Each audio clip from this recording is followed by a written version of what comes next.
I recently bought a house in modest seaside cottage and my family assumed I'd let my brother's family move in rent-free. I refused, cut ties, and now I'm relocating to Edinburgh. I'm 34, female, and a data scientist with a thriving career. Growing up with my older brother James, 37, taught me early on that nothing comes free. Our parents treated us differently from the start. When James turned 16, they gifted him a shiny Ford Mustang, complete with a giant blue bow. When my turn came, I inherited Mom's old Toyota Corolla, 200,000 miles, rusted fenders, and a temperamental engine. James was always the golden child, charming, athletic, the one who could do no wrong. He married his high school sweetheart Emily, 36, right after college, and they started a family fast.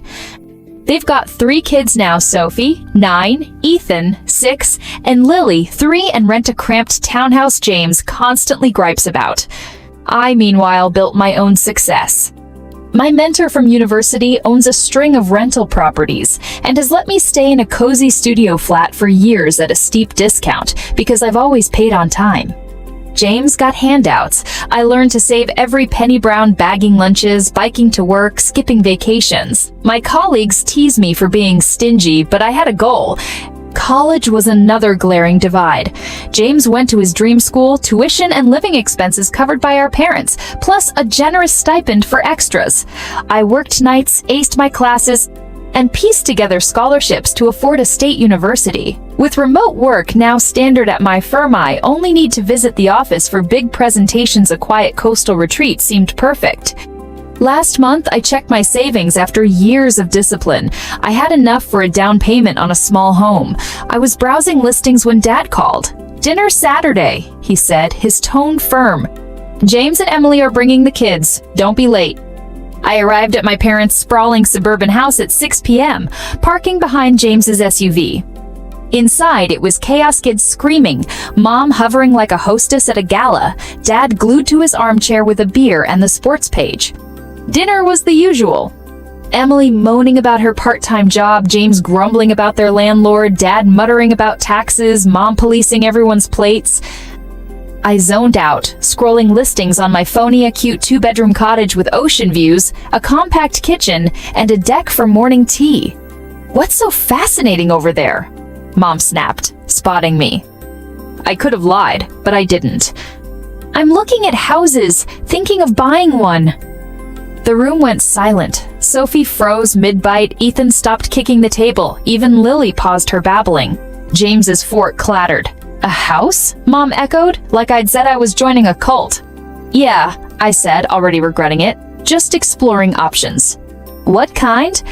James asked, his voice sharp, the same edge he'd used when I outscored him on the ACT, and he accused me of showing off.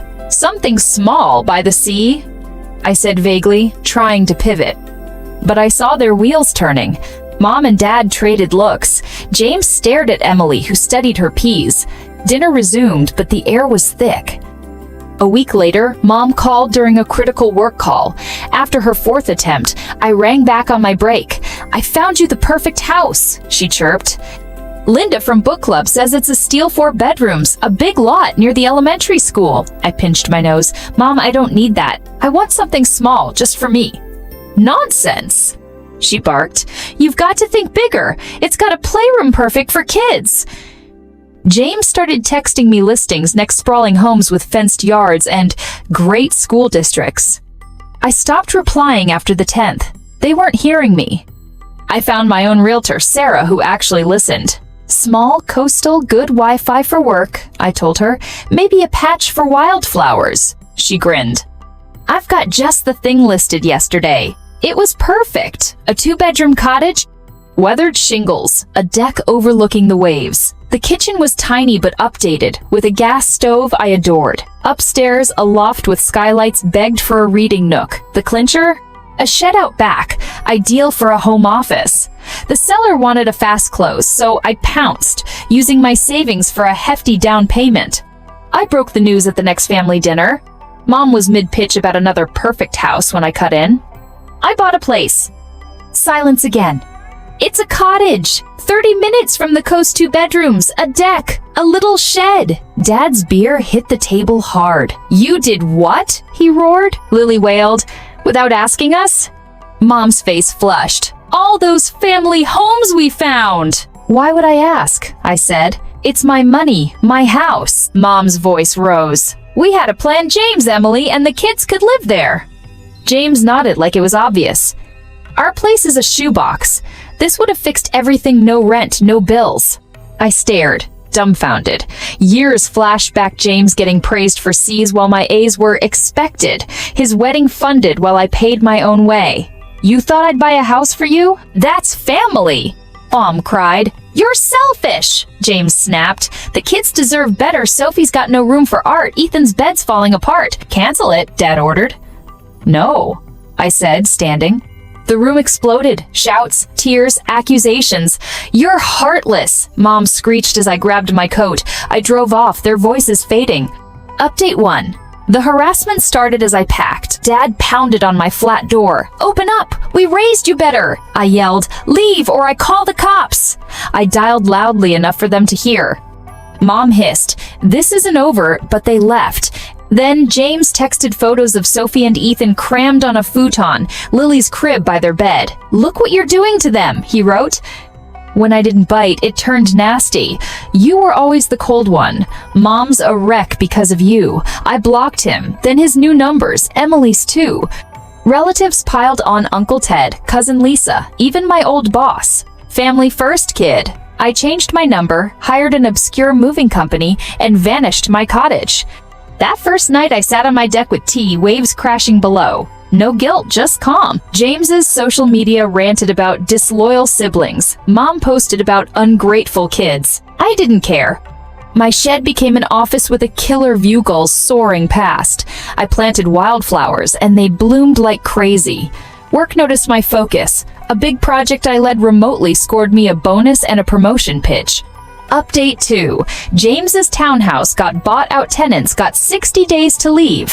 He and Emily scrambled, but rentals in their budget were scarce.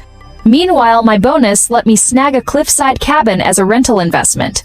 Emily emailed politely, oddly asking to discuss housing. I sent rental listings and a good luck. Mom ambushed me at work, teary-eyed, claiming they'd banked on me for their retirement. I gave her a planner's contact and walked away. Online, they called me greedy, detached. But headhunters noticed my rise offers rolled in, including one from Scotland. Update 3. James and family moved into Mom and Dad's spare room, 5 people, 1 bathroom. My Edinburgh offer came through, a director role, a flat in Newtown. Dad called, voice shaky, admitting their nest egg tanked. They'd planned to crash with James in my house. I offered a planner's number, nothing more.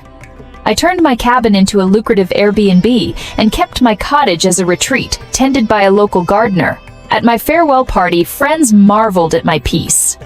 In Edinburgh, I'll sip coffee by cobblestone streets while they stew in their chaos. I didn't just buy a house, I built a life. Let them post their gripes. I'm too busy thriving.